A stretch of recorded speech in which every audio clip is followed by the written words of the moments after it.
mà yên tới con học xếp tới đây ra cái giờ là mình lấy cái khăn lì đến cái mà này cái mè lấy đi mẹ lấy đó hai anh lấy đi mà qua đây mình lên thì còn phải ra kì kia group cái cho mà rồi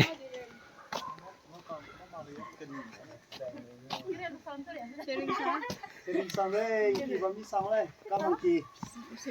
đây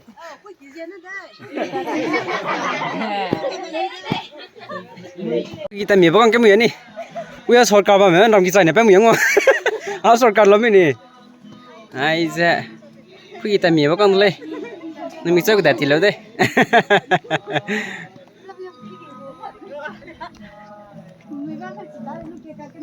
tự qua là đây là cái xí tới đây nữa qua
Mary này Martha na Jisu daga pekino Lazarus bahang sia wa meluga bahang sia la dele rawe le kana Jisu na gomak sa langmudai na sai sanga bai dele kana Jisu na sia gonga Lazarus te mi ga dai beza jim nom na pa na miracle dai ke ga te bam le pas evle do jim nom na pas du question te pazat no mai ma le pnui miracle ko te ze bam le do hay bây giờ đi xuống đất Lazarus ra bahang sia sai le hay bây giờ bahang sia bây giờ nát sai bây giờ nát chỉ bảo nát result mà lấy cái nát chỉ bahang sia Lazarus bahang sia có result sẽ họ rong nghe đi bên đuôi ra bahang lấy đấy chỉ giờ câu là đến gym nó mà bắt đầu đúng đúng mà bạn em tao mình đầu là bên miracles thế bây giờ bây giờ gym nó mà bắt đầu đúng đúng mấy mặc sẽ bằng gì nè chỉ giờ Lazarus có bahang sia có result cái nát bảo rong nghe tới cái gì rong cái gì xuống này ai rong ai đấy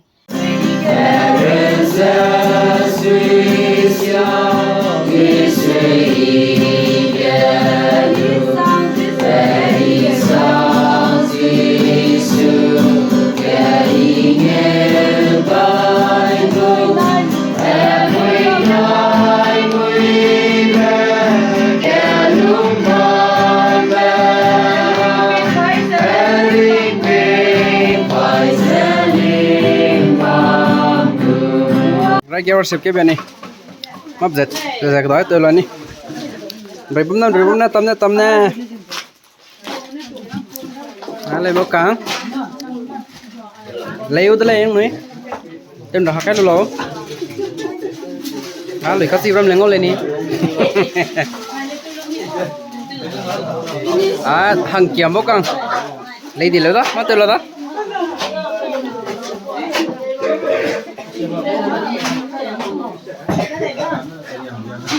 แต่ไปได้เลยโฟโต้เซสชั่นเลยเลย refreshment เลยตัวเลยเลยทางนี้เลยยังไงเมื่อกี้เนี่ยจะทางไหนเลยนักกีฬาตะกี้ทำไมไม่มีน้าหนุ่ยห้างหินเรือสีตะกี้เลยวันเสาร์